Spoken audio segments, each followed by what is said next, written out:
ஒரு கட்சி சார்ந்தவர்கள், நான் எந்த கட்சி பேரையும் சொல்லல, ஒரு கட்சி சார்ந்தவர்கள் அந்த நிலத்தை சுத்தி லேண்ட வாங்கி மிகப்பெரிய ரியல் எஸ்டேட் மோசடி நடந்திருக்கு.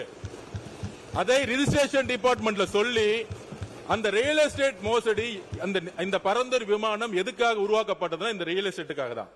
இந்த இரண்டு திராவிட கட்சிகளின் மீது நமக்கு என்ன கோபம்? எந்த தனிநபர் மீதும் நமக்கு மூடப்பகைமை ஒருபோதும் கிடையாது. நான் கம்பராமாயணத்தில் ஊறி திளைத்தவன், திரும்ப திரும்ப வாசிப்பவன். கம்பராமாயணத்தை நீங்கள் எடுத்து படித்தால் வான்மீகி ராமாயணத்திற்கும் கம்பராமாயணத்திற்கும் பல இடங்களில் வேற்றுமைகள் உண்டு. வான்மீகி ராமாயணத்தில் ராமன் அரசு கட்டில் ஏறுவதற்கு முன்பு எப்படி நீ அரசாள வேண்டும் என்பது குறித்தெல்லாம் ராமனுடைய தந்தை தயரதன் கூறுகிறான். தந்தை மகனுக்கு சொல்கிறான். ஆனால் கம்பன் பார்த்தான். ஒரு தந்தை மகனுக்கு சொன்னால் பாசம் மட்டும்தான் இடையில் பேசும். அங்கே ஒரு ஆசான் நிலையிலே நின்று ஒரு தந்தையால் பேச முடியாது.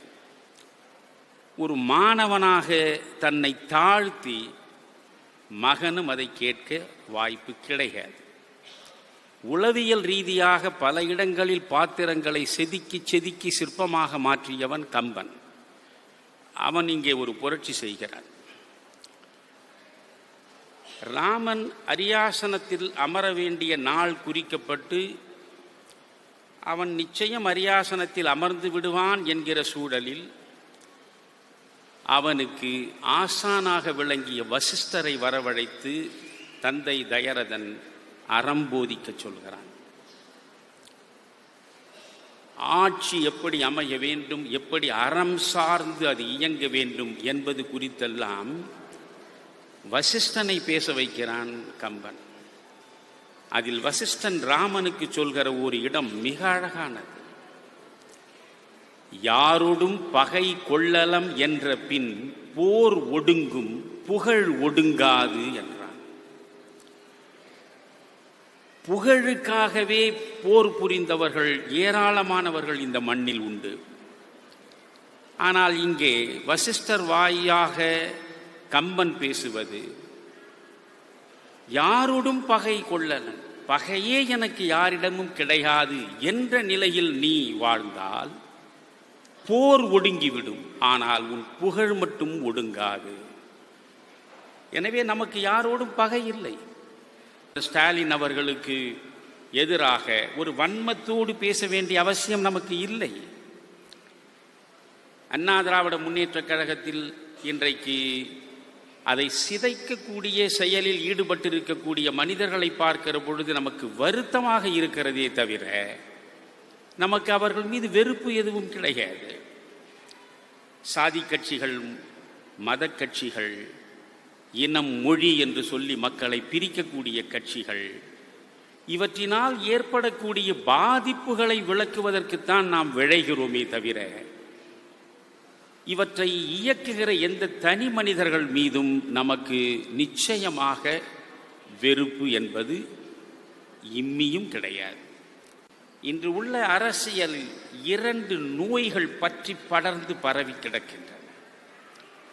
எந்த நிலையிலும் அந்த இரண்டு நோய்களுக்கு நீங்கள் இரையாகிவிடக்கூடாது என்பதுதான் முதலில் உங்களிடம் நான் வேண்டிக் கொள்வது.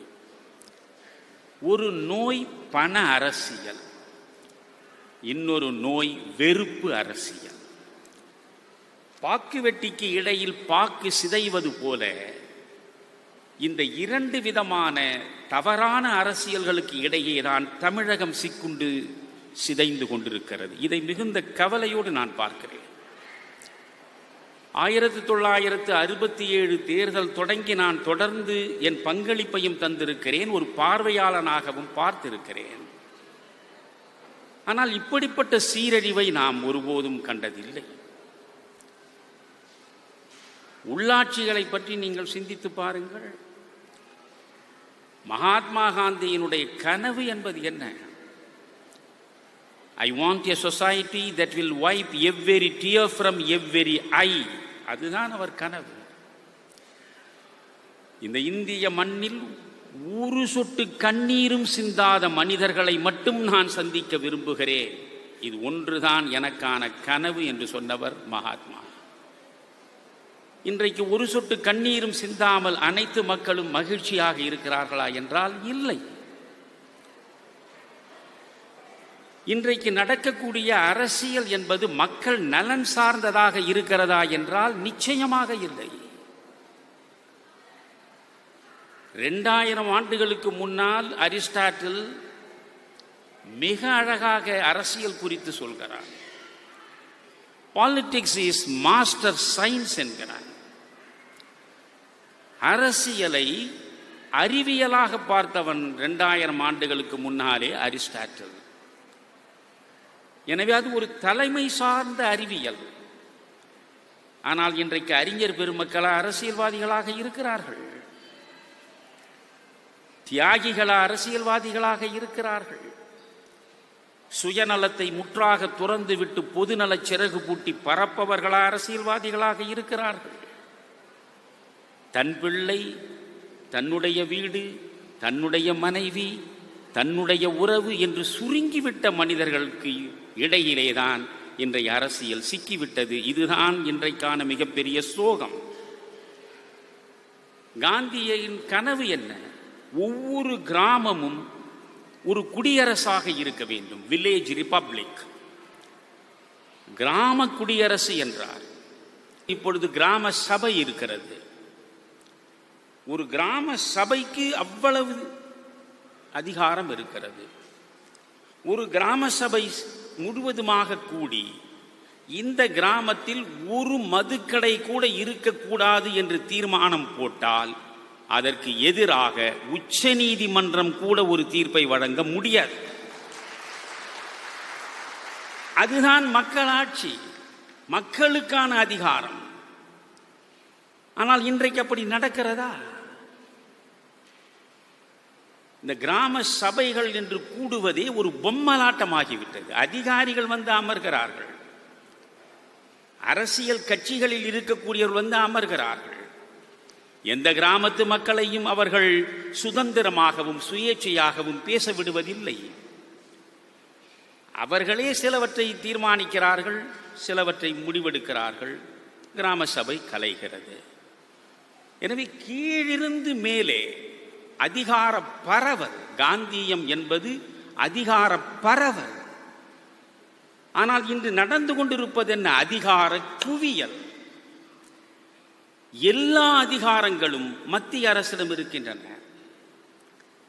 மத்திய அரசு இவ்வளவு அதிகாரங்களை குவித்து வைத்திருந்தால் மாநில அரசு எதற்கு என்ற கேள்வி ஒரு பக்கம் எழுகிறது.